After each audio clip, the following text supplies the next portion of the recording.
Hello everyone, welcome to Fight Radio for the latest combat sport update.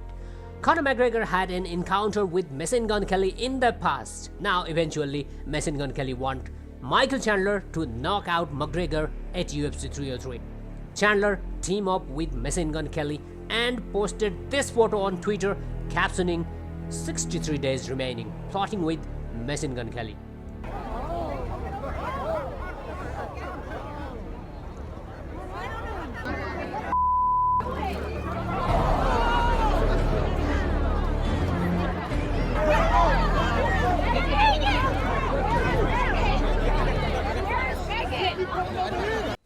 Platinum Mike Perry knocked out Thiago Alves in round number 1 at Bare Knuckle Fighting Championship KnuckleMania 4. According to the source, Mike Perry racked up $10,000 per second in disclosed pay for his 60-second finish of Thiago Alves. Here are the fighting first of the other fighters.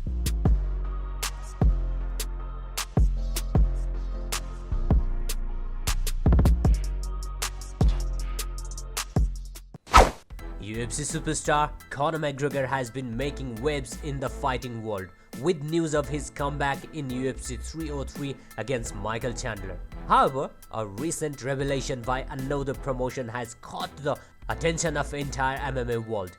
During the broadcast of KnuckleMania 4, the president of the promotion, David Feldman, announced they were going to make an important announcement, revealing that Conor McGregor is now owner of BKFC.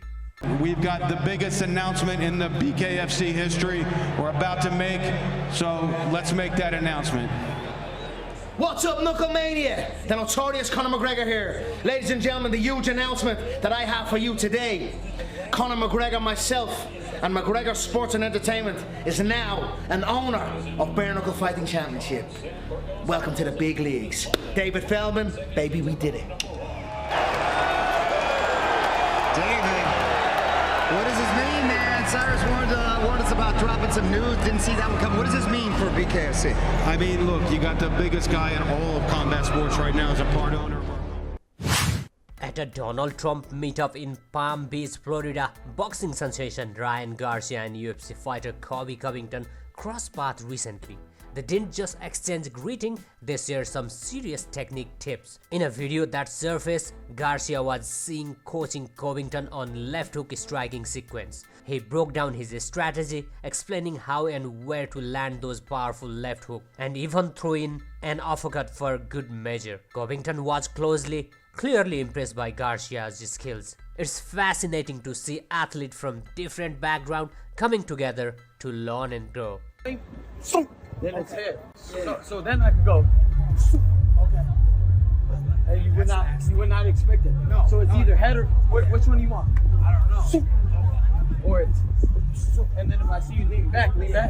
It's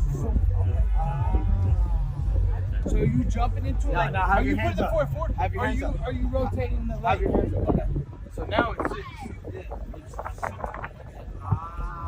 so if your head is covered. Okay. Now if it's then it's so it's whatever you see.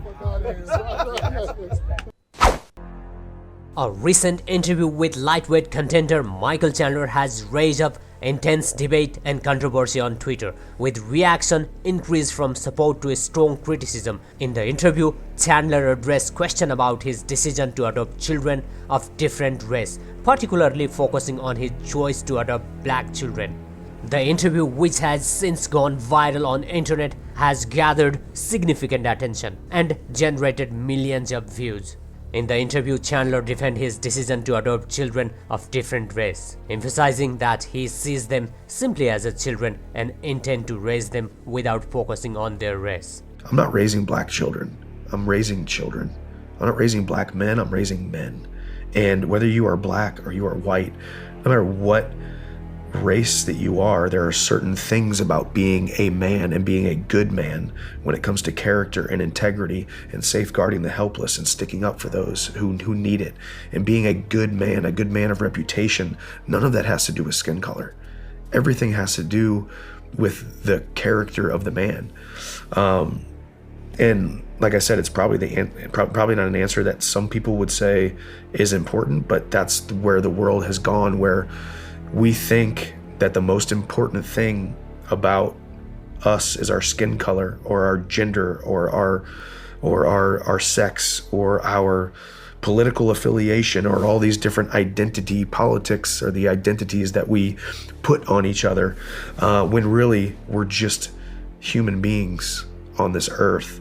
And there are certain things about being a good person that transcend skin color and age and sex and religion and all of those different things. I love that answer. Yeah, it's hard. But it's what I feel too. You know, I'm not saying it's right. I'm not saying but it's me. It's uniquely, that's how I feel about it. So have you had any tough questions as of yet from your 7-year-old? Yeah, you know, I mean, there's questions about skin color, obviously, you know, I mean, because it makes a lot of sense, right? It's like whether, and just a call to action for men, you know, right? We grew up on cowboys and Indians and G.I. Joes and superheroes and stuff. And we all want to feel like a superhero, right? As the male gene, we want to feel like a superhero. And we are a superhero to our children, right? We are a superhero to our children. We are a godlike figure to our children. And we get that opportunity with each and every one of our children that we have. And it doesn't matter where you're at on the socioeconomic ladder or what you have accomplished or who you are a superhero to them. So yes, when my son sees me and he sees me like a superhero, and he can even watch me on TV, and his kids at school say, your dad's going to beat up Conor McGregor. And so I'm like a superhero to him, yet he knows he can't be exactly like me because of skin color, right? I'm sure in his 7-year-old brain, which really he'll understand someday when he's a little bit older, right? So there's the skin color, you know, difference, obviously. How do you handle that? I mean, with one-on-one with him? You know, I think one-on-one, I think it's the beauty of being a man of faith is we were called for a time and a family such as this. This is exactly how God created us to be. This is exactly how my family unit was supposed to be. Before I was even born, this is exactly how it was supposed to be. Before you were even born, he knew that you were chosen for me and mommy. And he knew that you were going to have your skin color. And he knew that I was going to have my skin color. And there's beauty in that. And it's unique to a lot of people. It might be foreign to some people, but is absolutely beautifully God ordained. And it's something that is going to be a part of our testimony. It's something that is making impacts through a butterfly effect that we don't even understand yet, whether it be people that see me from afar, people that see the way that I love you, the differences that we do have compared to if we did have the exact same skin color and the exact same eyes and the exact same hair. This is exactly the way God created you, and you were created in God's image, and you were created for so much more than you can ever think or imagine. And God has commissioned me and chosen me to be your dad. And the most important thing that I can be is your dad. And I tell him every single night, I whisper it into his ear, and he probably gets tired of hearing it, but I thank him. I'm like, I thank you so much for being my son, and I'm so proud to be your dad. And I just think I didn't get that as much when I was a kid. My parents loved me so much, but they didn't really make me feel like I could run through that wall. They didn't really make me feel like I could go across those county lines and go anywhere across the world and do anything I want to. And I want my children to unlock something inside of themselves to make them believe that they can do anything. And I pray that prayer over them every single night. You are Hap Chandler.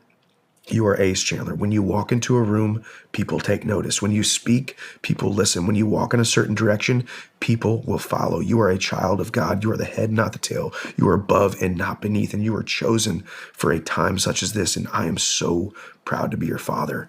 You know, and the best thing that we can do is pour into these kids, because if I could be a superhero to him, but somehow that superhero believes in him more than the superhero believes in himself, then what can't he accomplish, you know?